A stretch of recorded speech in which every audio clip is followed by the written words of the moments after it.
Hey, what is going on, everybody? Boilon here, back for another video on Marvel Strike Force. Have you been paying attention to your inbox messages? Because if not, maybe you should, because inside one of them, there was a very, very long message that a lot of people, I think, overlooked, which was in this Recruit Illuminati inbox. Now, we're going to go talk about why there are going to be some changes going forward, and also why this is really important, especially within the context of the next legendary character, Blade, and why this might impact your ability to potentially get him or not.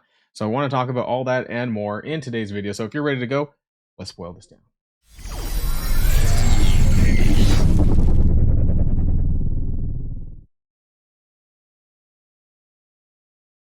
So yeah, we're back to the same page. Anyways, like at first glance, this looks like a pretty normal availability inbox. Black Panther Shuri and Hank Pym have been added to the bumps, right? And then Photon, Miss Marvel have been removed from the Mega Orb and main supplies to keep the store current and exciting and up to date. Direct Red Star promotions are available for Black Panther Shuri, and Hank Pym are now available in the supply section of the Elite store. Cool. Okay, fine. In addition, Diamond promotions are now available for Panda Pool and Dakin, whose exclusivity period has ended. So this is to do with the fact that they are still maintaining some exclusivity from those characters that are on leaderboards. So Guardian was skipped in this because he never actually had a diamond leaderboard. So you can actually find, if you have a 7 yellow Guardian, you can actually find his diamonds in the store, but there was one for Sasquatch and there was one for North Star. So I guess that'll be next at some point. In order for Shuri and Hank Pym, Diamond Reward winners, to enjoy that exclusivity, currently only Red Star promotions are available for these characters. Diamond promotions will be made available around early October. So that's 2 months from now. So I guess it's about 3 months of Diamond exclusivity. So I don't remember if that's the same, if they were giving all 3 months to, or 3 months to every character. I think when was Panda Pool? So I have my character spreadsheet open actually. So Panda Pool was June, and we're in August, so that's actually only 2 months. Oh wait, sorry, that's available in Orbs. The release May. Okay, so June, July, August. Yeah, okay, so it's been about 3 months. So it's pretty standard, I guess, now, for better or for worse. So they're just letting you know roughly when it's going to be. But, and this is where it gets good here in this message, starting with the Annihilator team. Direct Diamond promotions for most characters will be available as event rewards within 1 month of the character's release. So that's nothing really that new. We've been seeing diamonds in all shape. Mostly leaderboards, but they have been available in other forms as well. But Red Star and diamonds can still be obtained in the normal orbs, but direct promotions in the Elite Store will only become available at around 3 months after the character's release. That is new. So they're separating out basically the time that you can buy them for promo credits in the store to 3 months after the offer.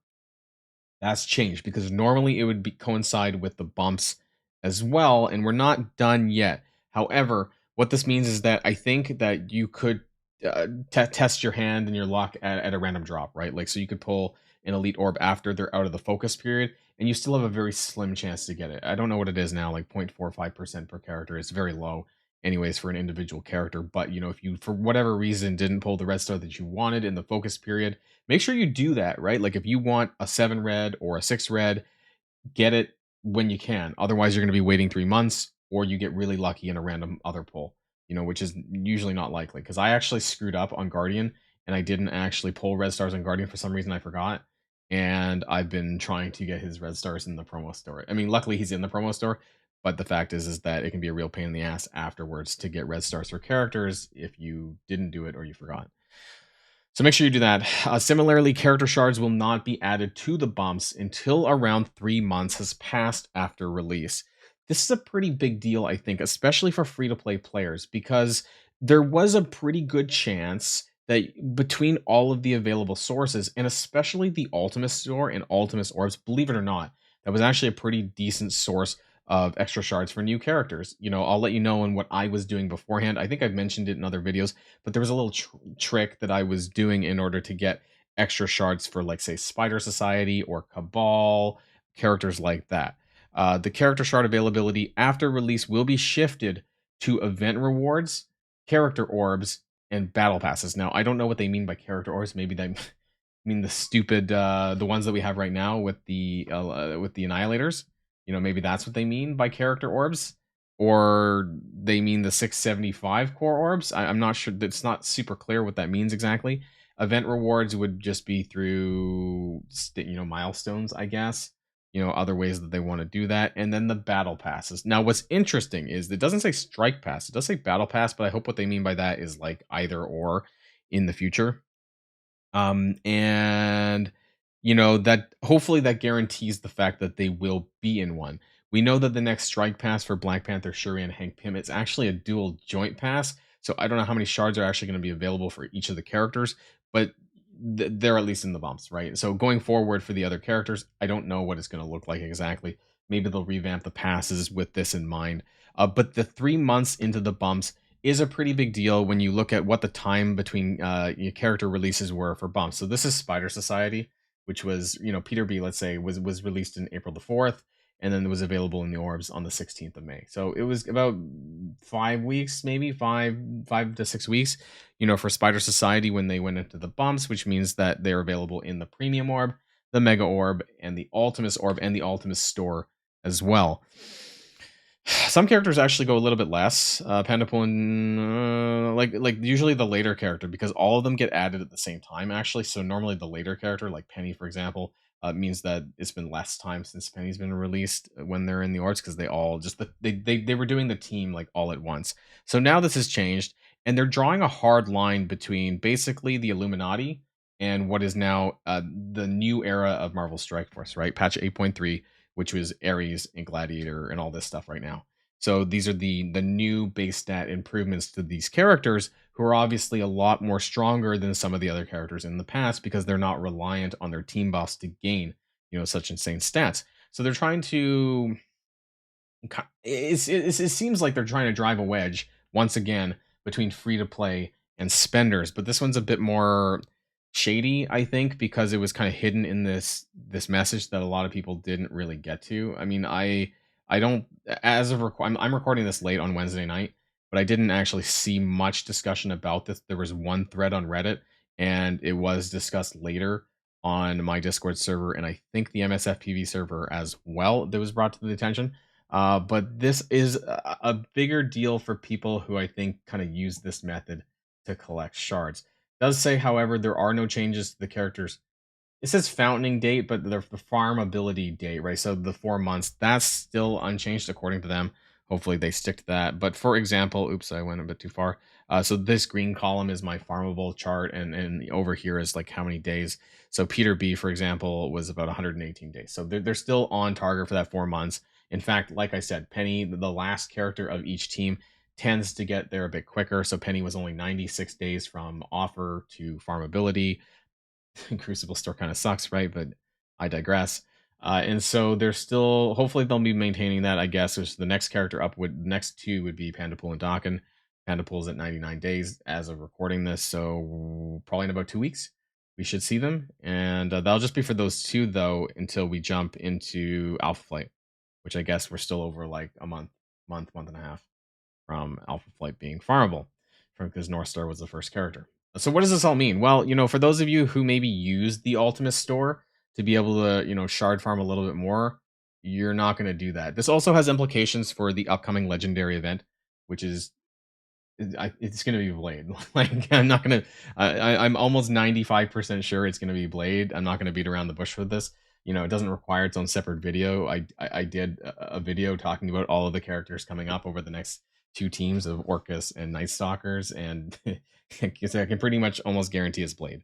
If it was Nimrod for the Orcus team, like, it would have already been announced by now, I think, because their team is going to be out in like 2 weeks. So just saying. But anyways, for the other characters that I was farming, and I did actually use this method for Spider Society and Cabal, because this helped me get more shards for Leader when I was trying to fast farm for him, and a little bit before he went into the Crucible store as well, because I wanted to make sure that I got that 7-star Leader for the Old Man Logan Trials, which is just ending, I think, or maybe there's a couple days left. But anyways, I would use the Ultimus Orb, believe it or not. And of course, if they were in the store, I would buy it for 9,000 because that's obviously better. I never cored the Ultimate Store. I don't think I would not recommend doing that. But now they won't. None of the characters will be in here. Like Annihilators onwards or Ares onwards and Annihilators won't be in here for 3 months after they're released, which is very close to when they're going to be farmable. So it really makes no difference at that point between 3 months and 4 months being farmable. However, for some of the other teams like Spider Society, like Cabal, I was almost able to get them to 6-star before they were made farmable as a result of these other methods where you could get them. And this actually made a pretty big deal. Now, the Ultimus Orb, I'm not going to pull any right now because there's no characters that I actually need. I don't really want to go hunting for the Illuminati at this point. I don't need to. But, I would actually pull these orbs because there was easy sources to get this. If you're a veteran player, it's you're probably sitting on huge chunks of raid credits, or at least I am, right?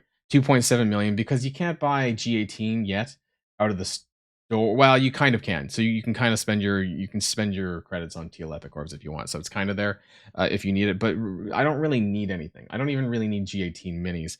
So there's nothing for me to spend. Actually, you know what? I'm kind of hurting on a little bit of a Mystic gear, but by and large, like there's not much I need to buy. So what would I do is I would go into the raid store and then I would actually, believe it or not, I would just pull a crap ton of raid orbs because this eventually, I shouldn't have done that because maybe there's going to be a character that's going to be made farmable in the raid store. But what I would do, I wouldn't open this many now, but I would open like say 200 of them, right? And then this would actually just filter into all these shards that would then dip into more refunding for Ultimus credits, like a lot.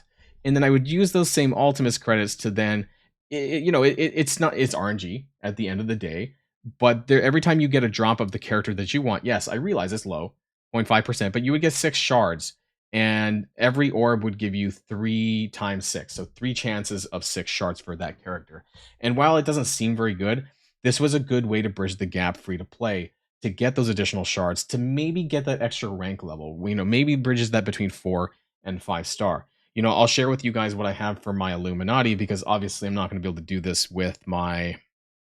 Oh, they're not at the top. Okay, I'll have to sort for it. You're not going to be able to do this for the Annihilators anymore. So that's kind of gone out the window, which is very unfortunate. Illuminati. So I do have Hank Pym at 119 out of 130. I got kind of lucky on him though. Black Panther Shuri 101 out of 130. So I actually did pull 50 shards out of a Mega Orb. I would have been about 50 out of 130 otherwise.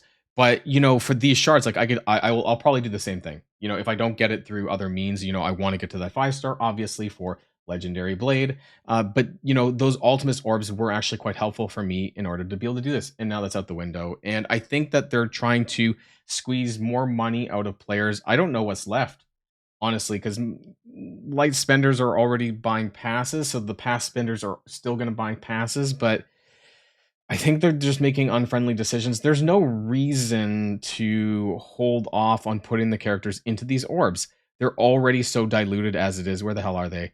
The premium orbs and the mega orbs, like they're already diluted. Each character, it's actually probably the same as like the Ultimus orb. Each character has a 0.44% chance to drop. It's not even that good for a single character anyways. So why couldn't they just leave it the way it was?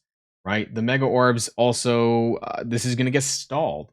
And there's going to be no reason to even buy these. Maybe some early whales might have bought mega orb deals. I don't know, but there's no reason to do it anymore. 3% per character. And now, like that's just barely anything. So why are they holding back on putting these in? I think it's a step in the wrong direction. I think it's a step backwards. It's definitely 2 steps backwards for free to play. That's for sure. Because things were actually doing decently, I think, for free to play. And I don't know why that Scopely tends to make a decision that's good and then kind of step backwards on the same thing later. But I don't know. Let me know. Maybe I'm crazy. Maybe this won't impact as many people as I think it will. There's a lot more free to play. I think it's damaging to free to play personally. But that's just my thoughts. For those people who buy shards and get characters to fly plus stars, upon release or pretty soon after, it's not going to bother you. But it might bother other people. Just my thoughts. That's the end of this video. Let me know what yours are in the comments down below. Do you do the Ultimus Orb thing like I do? Because that helped me, like I said, anywhere from 50 to 100 shards before the characters become farmable, which doesn't sound like a lot, but within the context of probably needing 5-star plus characters for the next legendary blade. Just saying, I think this might make a deal. So that's the end of this, and I'll see you guys on the next video. Boilon signing out.